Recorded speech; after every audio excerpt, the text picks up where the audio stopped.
Samsung তাদের বাজেটের মধ্যে দুটি স্মার্টফোন লঞ্চ করে দিল, যেটা স্যামসাং M01 এবং M11। কেন লঞ্চ করলো, কি কারণে লঞ্চ করলো আমি জানি না, এবং বাজেটের নামে সত্যি লজ্জাজনক ঘটনা স্যামসাংয়ের পক্ষ থেকে। চলুন না ভাই, চলুন না বন্ধুরা, একবার দেখে নিই স্যামসাং কতটা খারাপ কাজ করেছে তার দুটি স্মার্টফোনের সাথে, M01 এবং M11-এর সাথে। কিনবেন সেটা তো ভিডিওর শেষে গিয়ে জানতে পারবেন। আমি আপনাদের সুমন, তো চলুন করবো না আর দেরি, শুরু করি তাড়াতাড়ি। স্যামসাংয়ের কাছ থেকে অনেক এক্সপেকটেশন থাকে, থাকে আপনাদের, থাকে আমার, কিন্তু সেই এক্সপেকটেশনগুলো কখনো ভালো করে, কখনো খারাপ করে।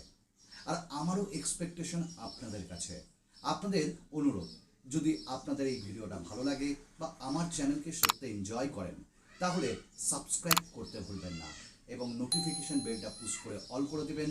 আপনার মনের কথা কমেন্টসের মাধ্যমে আমার কাছে জানান, আর পারলে আপনার পরিবার এবং বন্ধুদের সাথে শেয়ার করুন। চলুন, স্যামসাং লঞ্চ করে দিল M01 এবং M11। এটি ভারতের দাম রাখা হয়েছে ভারতীয় টাকায় M01-এর একটি ভ্যারিয়েন্ট 3GB 32GB প্রায় 9,000-এর কাছাকাছি, আর আমার বাংলাদেশের ভাই এবং বন্ধুদের কাছে প্রায় এটি বেরিয়ে যাবে 12 কি 13,000। আর যেটা M11 যার বেস ভ্যারিয়েন্ট 3GB 32GB, সেটার দাম রাখা হয়েছে 11,000-এর কাছাকাছি আমার ভারতীয় টাকায়। আমার বাংলাদেশের ভাই এবং বন্ধুদের কাছে এটিও প্রায় 15-16,000-এর কাছাকাছি চলে যাবে। সত্যি বাজেটের নামে শুধু লুটে পুটে খাবে এই কোম্পানিটা এই দুটি স্মার্টফোনের মাধ্যমে। বাজেট মানে এখানে লজ্জাজনক ঘটনা ছাড়া আর কিছুই না। স্যামসাং M01 এই ফোনটি এলো 9,000 টাকায়, এতে দেওয়া হচ্ছে 3GB এবং 32GB একটাই ভ্যারিয়েন্ট। সব থেকে বেকার কথা, আপনি 9,000 টাকা ইনভেস্ট করছেন আর তাতে আপনি আশা করতে পারবেন না যে একটা ফিঙ্গারপ্রিন্ট স্ক্যানার পাবেন। ফিঙ্গারপ্রিন্ট স্ক্যানার 2020-তে এই দামে নেই বন্ধুরা।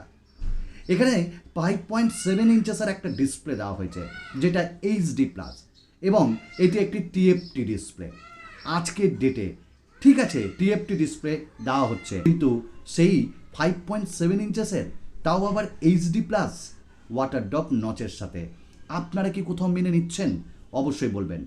আবার এই ফোনটিতে কোনো গ্লাস প্রোটেকশন নেই।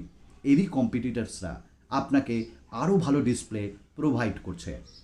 ফোনটির পেছনে পুরোপুরি প্লাস্টিক পলিকার্বনেট। হ্যাঁ, আমরা এক্সপেক্ট করতে পারি না এই দামে গ্লাস। তবে এখানে আবার দুটি ক্যামেরা মাত্র দেওয়া হয়েছে, যেটা প্রাইমারি ক্যামেরা সেটা 13 মেগাপিক্সেলের, আর একটা 2 মেগাপিক্সেলের ডেপথ সেন্সার। বলুন তো, আজকের ডেটে 9,000 টাকায় আপনি 5 মেগাপিক্সেল ক্যামেরা নিয়ে সন্তুষ্ট তো? 12-13,000 টাকা ইনভেস্ট করেন যদি আমার বাংলাদেশের ভাই বন্ধুরা, আপনারা এই ক্যামেরা সেটআপে কি সন্তুষ্ট তো? অবশ্যই কমেন্টস করে জানাবেন। ফোনটিতে ফুল এইচডি ভিডিও রেকর্ড করতে পারবেন, কিন্তু আরেকটা কথা, এখানে যে স্টোরেজ টাইপটা দেওয়া হয়েছে সেটা eMMC, তাও মেনে নিলাম। Dedicated micro SD card slot. যেটা আপনি মানতে পারবেন না মন থেকে, সেটা হলো প্রসেসর কোয়ালকম স্ন্যাপড্রাগন 439 এই চিপসেটটা দেওয়া হয়েছে, যেটা অনেক পুরনো। এটি 12 ন্যানোমিটার ফিনফেট টেকনোলজিতে তৈরি, এবং এখানে Adreno 505 জিপিইউ পাচ্ছেন। কোথায় নেমেছে এরা? কি নোংরা খেলায় নেমেছে এরা? এরকমটা কেন? আমরা কি সাইকো পেশেন্ট? আমরা পাগল যে আপনারা যা দিবেন তাই নিয়ে নেব? এইখানটা আমার খুব খারাপ লেগেছে স্যামসাংয়ের কাজটি। এখানে 4000 mAh ব্যাটারি পাচ্ছেন, এবং আপনারা কোনো ফাস্ট চার্জিং পাচ্ছেন না। এবং তার সাথে ফেস আনলকটা থাকছে, অ্যান্ড্রয়েড 10 থাকছে, One UI 2.0। এই সব নিয়ে M01 এক কথায় ফোনটিকে স্কিপ করুন, ভুলেও কিনবেন না। আসি আমরা M11-এর কথায়, যেখানে স্যামসাং এর আগে M21, M31, M30 এত সুন্দর সুন্দর ফোন বের করেছে, সেইখানে আজ M11-এর মতন একটা পচা স্মার্টফোন আমাদের হাতে তুলে ধরতে চেষ্টা করছে, দিতে চেষ্টা করছে। 6.4 ইঞ্চেসের একটা ডিসপ্লে দেওয়া হয়েছে পাঞ্চলের সাথে। আমি ভেবেছিলাম উড়ি বাবা, এখানে বোধহয় তাহলে সুপার অ্যামোলেড প্যানেল থাকবে, নেই। তাহলে ভেবেছিলাম ফুল এইচডি প্লাস ডিসপ্লে থাকবে, নেই। এইচডি প্লাস ডিসপ্লে, একটা টিএফটি, তাও আবার 11,000, এবং আমার বাংলাদেশের ভাই এবং বন্ধুদের কাছে 16,000-এর কাছাকাছি। কে নিবে বলুন তো? সাথে কোনো প্রোটেকশন নেই এই ফোনটিতে। নিচের বেজেলসটিও বেশ চওড়া। পেছনে অ্যাজ ইউজুয়াল প্লাস্টিক। থাকছে 3টে ক্যামেরা, যেটা প্রাইমারি ক্যামেরা 13 মেগাপিক্সেল, 5 মেগাপিক্সেলের আল্ট্রা ওয়াইড, 2 মেগাপিক্সেলের ডেপথ সেন্সার, 8 মেগাপিক্সেলের সেলফি। শুধু পাঞ্চ হোল দিলেই হবে। আর আজকের ডেটে 13 মেগাপিক্সেল ক্যামেরা ঠিক আছে, তাও এখানটায় সবাই যখন 48-এর পেছনে দৌড়াচ্ছে, আপনারা যে প্রাইসে এটা লঞ্চ করছেন সেটা মানা যায় না। এখানে দেওয়া হয়েছে 3GB, 32GB, 4GB, 64GBর মতন ভ্যারিয়েন্ট। তবু এখানে যে স্টোরেজ টাইপ eMMC 5.1 মানা যায় না। Dedicated micro SD card slot রয়েছে। আর প্রসেসর, এবার আপনারা হাসবেন, কতটা লজ্জাজনক ঘটনা। কোয়ালকম স্ন্যাপড্রাগন 450 এই প্রসেসরটা দেওয়া হয়েছে, যেটা 3 বছর আগেকার প্রসেসর, এবং এটা কোনো কম্পিটিশনেই আসে না। 14 ন্যানোমিটার ফিনফেট টেকনোলজিতে তৈরি অ্যাড্রিনো 506 এর সাথে। কে নেবে বলুন তো? আপনি কি মনে করেন জেনে বুঝে এই ফোনটি নেবেন?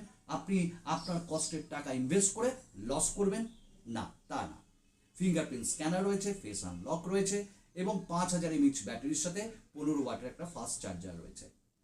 কিন্তু আমরা এই ফোনটিকেও বয়কট করলাম।